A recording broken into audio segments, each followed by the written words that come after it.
बातम्यांचा बुलंद आवाज महा 24 तास. ते काम करत असणाऱ्यांचं जे काही त्यांच्या अंगामध्ये गुण आहेत ते गुण समाजाच्या पुढे कसे येतील, त्यांचे विचार समाजाच्या पुढे कसे येतील याबद्दलचा प्रयत्न हा वेगवेगळ्या संस्था करत असतात आणि त्यांना राज्य सरकार मदत करत असतं त्या आणि अशा प्रोत्साहन पण देत असतं.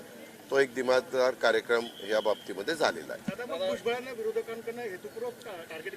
त्या संदर्भामध्ये आम्ही सांगितलं की एकंदरीतच आता सगळ्यांनी महाराष्ट्राचं वातावरण खराब होईल अशा प्रकारचं वक्तव्य कुणीच करू नये. महाराष्ट्राने नेहमी सुसंस्कृतपणा जपलेला आहे. तो आपल्याला स्वर्गीय यशवंतराव चव्हाण साहेबांनी शिकवलेला आहे. ती आपल्या महाराष्ट्राची परंपरा आहे. कुणी आरे म्हटलं की दुसऱ्यांनी कारे म्हणायचं.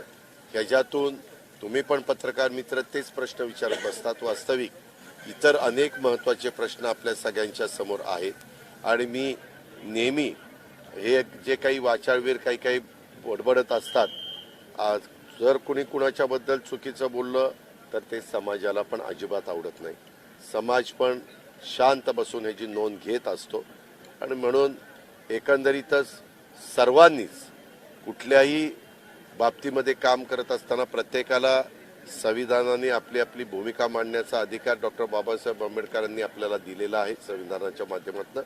परंतु त्या अधिकाराचा वापर करत असताना कुणाची मनं दुखवणार नाही. आपल्या मनामध्ये जो काही न्याय कुणाला द्यायचा आहे तो न्याय कायद्याच्या नियमाच्या चौकटीमध्ये राहून कसा देता येईल अशा प्रकारचा प्रयत्न केला पाहिजे असं माझं स्पष्ट आहे. नंदुरबार जिल्ह्यामध्ये 3000 शेतकऱ्यांनी पपई आणि केळीचा विमा काढला होता. तो शासनाच्या याच्यात नव्हता. नुकसान झाल्यावरही त्या शेतकऱ्यांनी पैसे भरूनही त्यांना अजूनही मदत मिळालेली नाही. ही आपण मला माहिती दिलेली आहे. मी उद्याच्याला सोलापूर जिल्ह्याच्या दौऱ्यावर आहे. परवा दिवशी पण मी असंच कुठं बाहेर दौऱ्यावर आहे. मी सोमवारी कदाचित मुख्यमंत्री महोदय कॅबिनेट घेणार आहे. त्यावेळेस कृषी विभागाची ज्यावेळेस आम्हाला संपूर्ण पीक पाणीचा माहिती देतात. डिकले इथं कोण डिकले तू जवळ थांबत चल. ह्या भागामध्ये यांचा अशी तक्रार आहे 3000 शेतकऱ्यांना पीक विम्याचे पैसे फळ उत्पादक शेतकऱ्यांना पपई आणि केळी ह्याच्याबद्दलचे नंदुरबार जिल्ह्यातले मिळाले नाहीत. म्हणजे मी त्याच्याबद्दलची माहिती घेतो आणि कशा प्रकारे मदत करता येईल, मार्ग काढता येईल हा अवश्य आम्ही विचार करू. हे आपल्याला सांगू का, ह्या ज्या कारवाया आहेत त्या आज चाललेल्या नाही आहेत. जर कुणाच्याबद्दल काही वेगळ्या प्रकारची माहिती आली, काही सोर्समधनं त्यांना माहिती मिळाली तर आपल्या महाराष्ट्रामध्ये CIDला, पोलीस खात्याला, अँटी करप्शन ब्युरोला, EOWला या वेगवेगळ्या आपल्या चौकशी करणाऱ्या ज्या संस्था आहेत पोलिसांशी संबंधित त्यांना चौकशी करण्याचा अधिकार आहे.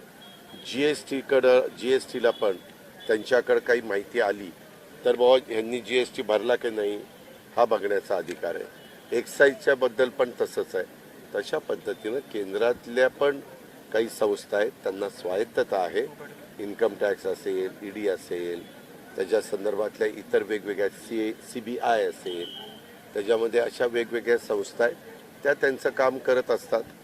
जर चौकशी करताना ज्यांची चौकशी केली जाते त्याच्यामध्ये काहीच जर तथ्य नसेल तर त्यांना काहीच होत नाही.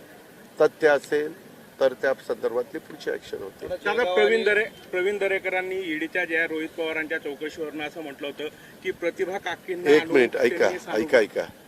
तुम्ही बाकीच्यांची नाव घेऊन मला कशाला विचारताय? माझं मन मला मत विचारा ना. एवढ्या मोठ्या महाराष्ट्रात 100-200 लोक रोज काहीतरी बोलणार आणि हा असं बोलला तुमचं काय मत आहे? मला काय घेणं देणं? त्यांचं त्यांना लकला.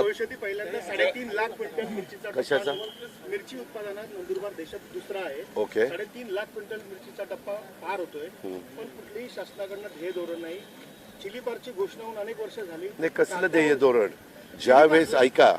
ज्यावेळेस एखादं पीक मोठ्या प्रमाणावर येत असतं त्याच्यातनं मार्केट जर व्यवस्थित असलं तर शेतकऱ्यांना ते व्यापारी माल घेतात, माल घेऊन जातात. आत्ता पण मी तिथं बसलो होतो तेव्हाच मला एका माझ्या महिला भगिनीनं स्ट्रॉबेरी दिली.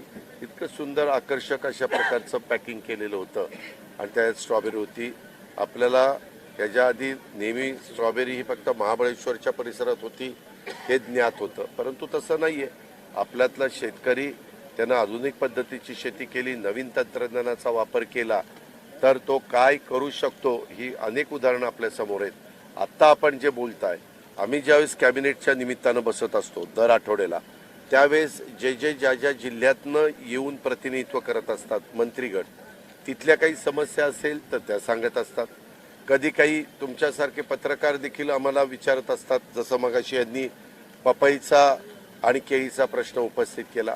आता तुम्ही मिरचीचा केलाय, आता त्यामध्ये तथ्य आहे का नाही याची मी पडताळणी करून बघीन. प्रश्न विचारण्याचा जरूर तुम्हाला अधिकार आहे, परंतु त्याच्यातनं माहिती घेऊन शेतकऱ्याला मदत कशी होईल हे आमचं काम आहे सरकार म्हणून. ते काम पार पाडण्याच्या करता मी त्यामध्ये लक्ष घालीन. धन्यवाद.